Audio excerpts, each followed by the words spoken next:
Wake up. There's no such thing as lazy, entitled, and selfish children. There's only lazy, selfish, and entitled parents and leaders. Michael McLean, brassballsvideos.com. I am an ex-professional hockey coach, ex-amateur championship hockey coach turned 8-figure entrepreneur.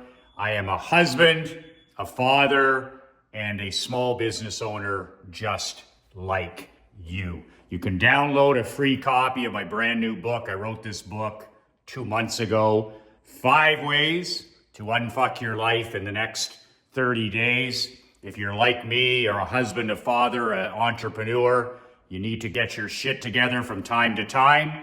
This is the book that will help you do that fast. The link is below, brassballsvideos.com, my free gift to you. It's only 22 pages. You can read it in one quick sit. So I get this all the time. I coach kids everywhere from age 5 to age 45. I've done the amateur deal. I've done the pro deal. People, kids, boys and girls, age 5 right up to 40, 45. So I've been watching this for 30 years. And now it's very convenient for people to say, oh, kids today, they're so lazy, they're so selfish, and they're so entitled. And admittedly, I say that sometimes myself as a skating coach, ice skating coach, as a hockey coach, as a tennis coach. Sometimes I'm guilty of saying this, kids today. But the reality is no different than it was for my parents. My mom and dad are both 90 years young, born in 1933 in the Depression. And my mom and dad were saying the other day, there is no such thing as a lazy kid, as an entitled kid, as a selfish kid. There is only lazy, selfish, and entitled parents. The apple falls right beside the tree. So when I have a 5-year-old on the ice with me, or a 10-year-old, or a 17-year-old that we bring in to play on our hockey team, and maybe they're lazy, maybe they're entitled, maybe they're selfish, maybe they're all three. I don't have to look any further than the apple beside the tree. All I have to do is meet dad, and all I have to do is meet mom. I call it the underfathered, overmothered generation. That's a very unpopular and unwelcome thing to say. I don't give a shit because it's the truth. I've worked with thousands and thousands of kids, teenagers, young adults, over the last 30 years, underfathered and overmothered, soft as shit.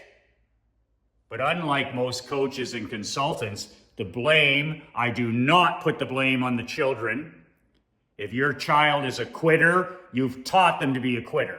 If your teenager is a quitter, you've taught them to be a quitter.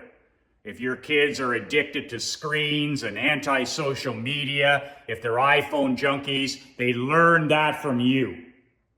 So it's really, really important to understand.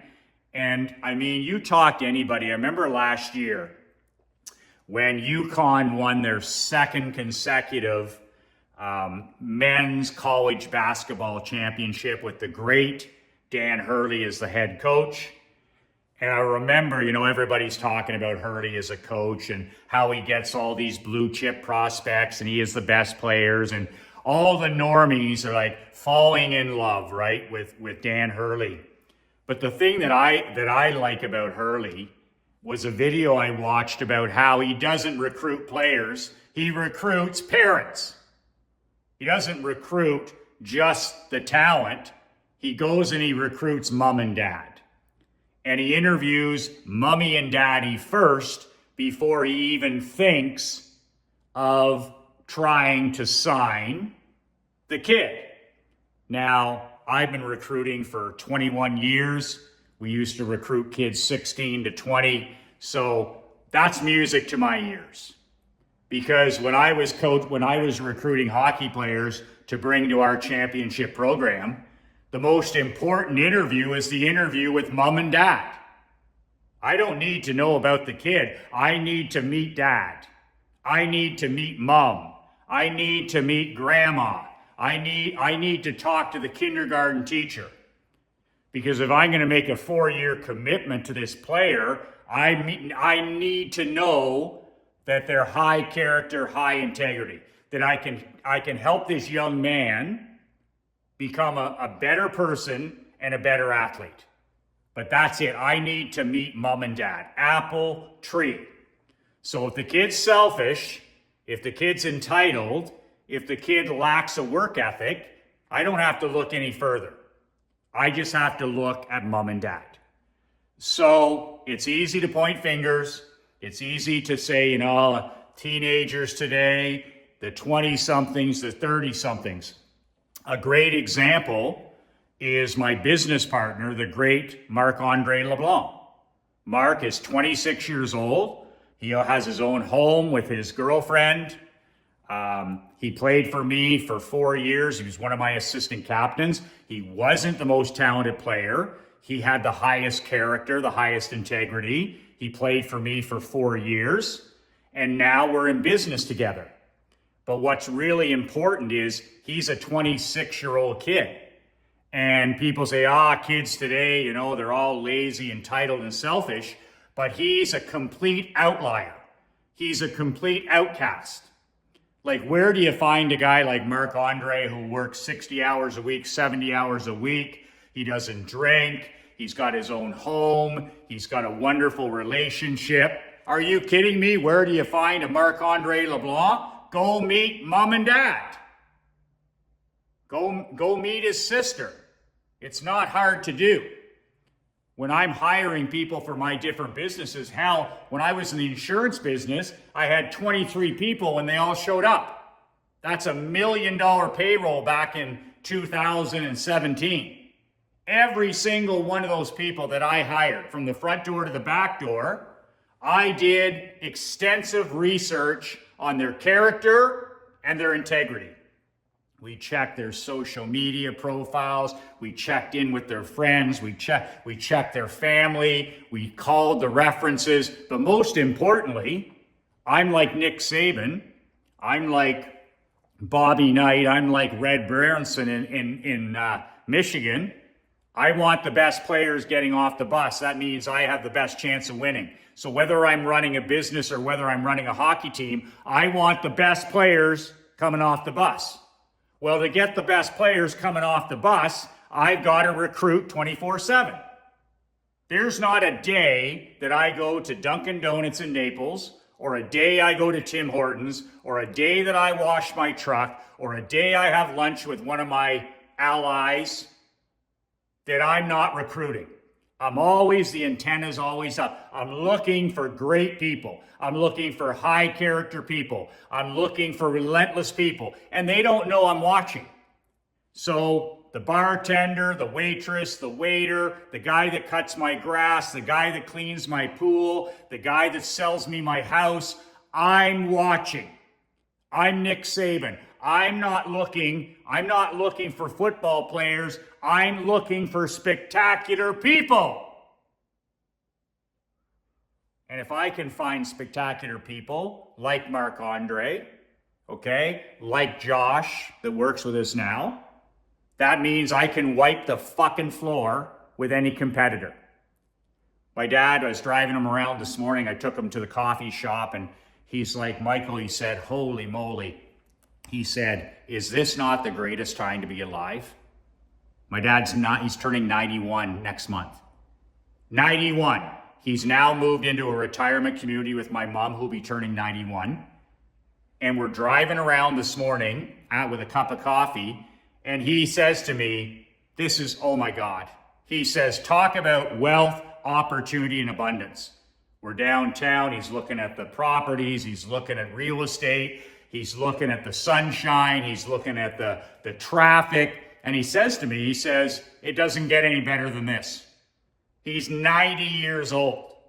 He's talking about the internet. He's talking about AI. He's talking about real estate. He's talking about the upcoming election. He's talking about making your own economy.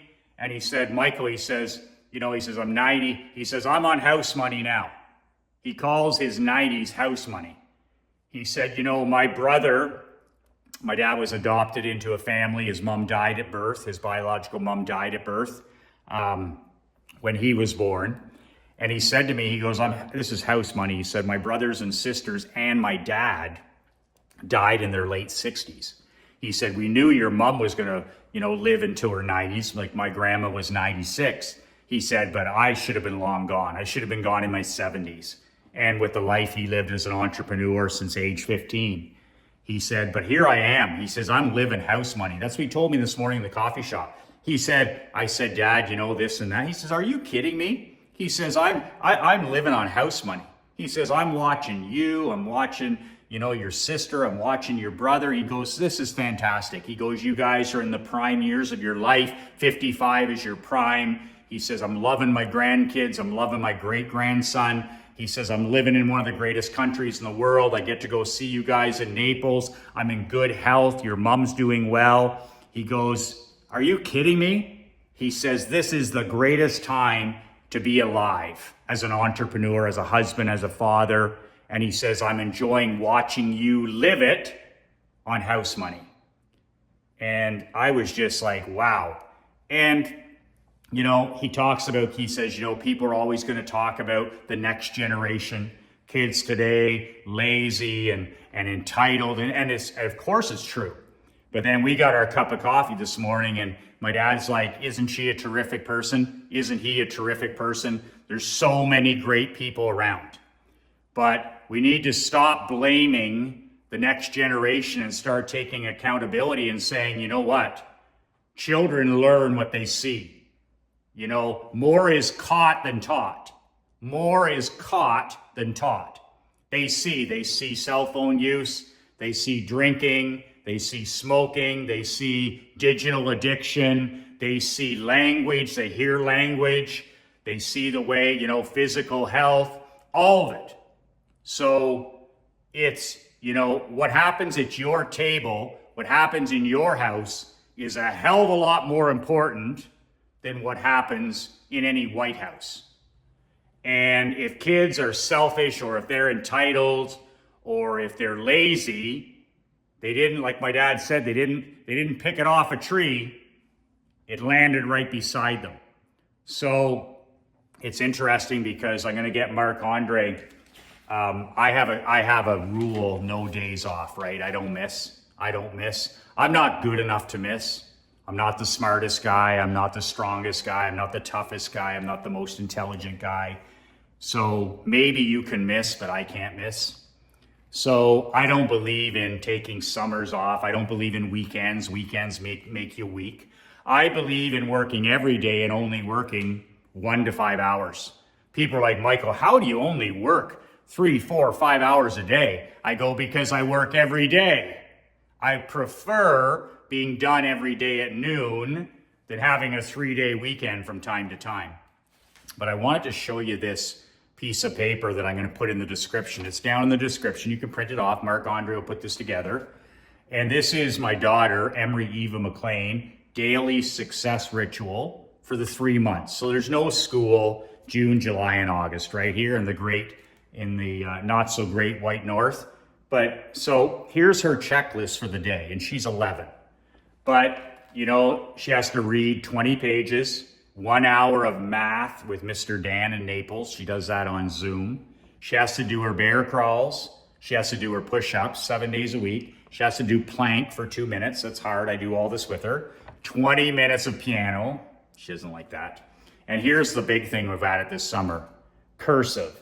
2 pages of handwritten copywriting. So what I'm doing as a father, I said, what's the greatest thing I can pass on to my daughter?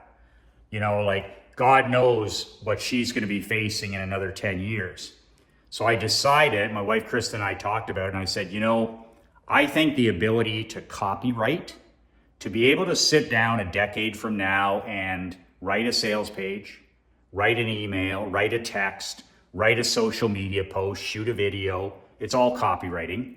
The ability to write for money is probably the greatest gift I can give her. I've taught her to skate. I've taught her how to hit a ball hard. I've taught her how to defend herself. I've taught her how to think for herself. I've taught her all that stuff.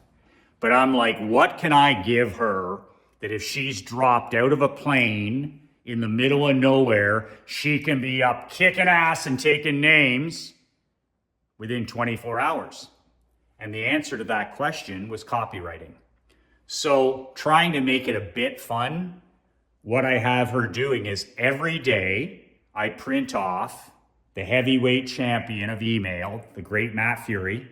Matt is a client of mine. I'm a client of his. The great Matt Fury sends an email almost every day. I print them off, and that's her copywriting every day. So every day, Emery has to take a piece of white paper out, and she has to write in hand, in blue ink, Matt's email. And it's always an email that is just next level, right? He's the king of email. I'm not.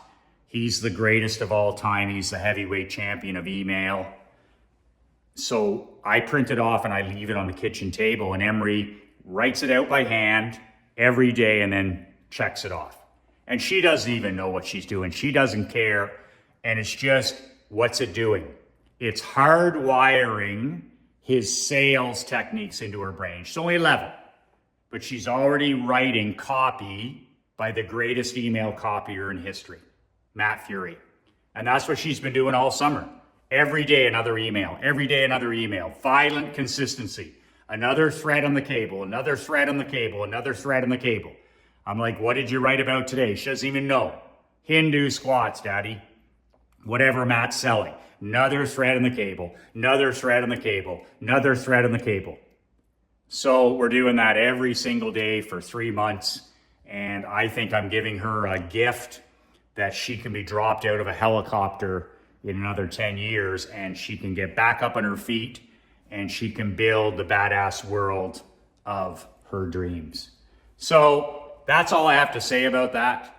I don't like when people, myself included, blame kids, blame teenagers, blame 20-somethings. I have incredible young people in my life, my nieces, my nephews, Marc-Andre, his soon-to-be wife. That was supposed to be a secret. Hopefully she doesn't watch this. And I'm just like, wow, there's so many great young people out there, but if a person's lazy and a person's entitled and a person is selfish, you don't have to look any further than who raised them. And that's how important it is to stand up and be an elite father, an elite mother, and more is caught than taught. More is caught than taught. As my daughter heads into teenage years, I keep being reminded by my wife, it's like example. Save the sermons, save the preaching, save the Game 7 speeches, Daddy, and just live a fucking spectacular life. Try your ass off. And put your heart and soul into everything, including your marriage and your children and serving people. And it's contagious, and more is caught than taught. Get up and do your level best every day as a husband, as a father, as a grandfather. And just set the example. When the king does not rise, the kingdom dies. There's not enough kings. We need more kings. King up, wise up, level up. Be outstanding. And show them the way. Don't tell them the way. Don't talk about the way. Don't preach about the way. Just be the incredible ultimate example. Apple tree. Apple tree.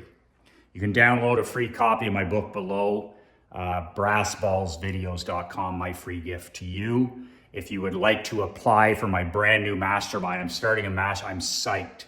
I took a year off masterminds, but I'm a coach at heart. If you're interested in being part of my brotherhood, it's for men only. Marketing and money making, nothing loftier than that. If you're interested in getting on a call with me or Josh to talk about whether I'm the coach for you, whether this is for you or not. There's gonna be 3 live events a year. Maybe it is, maybe it isn't. Maybe I'm not the coach for you. Go to badassbrotherhood.com. That's badassbrotherhood.com and get on the calendar. I'll talk to you or Josh will talk to you. And we can do it by phone, we can do it by text, whatever you want, and decide whether this is something for you to level up. You know, maybe you're in a funk, maybe you're plateaued, maybe you've hit the top and realized there is no top. And if that's the case, you can apply to join the Brotherhood, and if not, that's perfectly okay as well. Badassbrotherhood.com to get on the calendar, and Josh or myself will talk to you on the phone for a few minutes to decide whether it's for you or not. Not everybody's cup of Earl Grey. That's it for today. When you get home tonight, you hug your queen. You hug your children, you hug your grandchildren. They'll feel better, you'll feel better, and the world will be a much better place. That's how a badass king operates. He makes people feel better. He makes them see themselves as better than they were. That's how a champion operates, and that is how a badass king leads his family. Be brave, be fierce, and above all else, be relentless.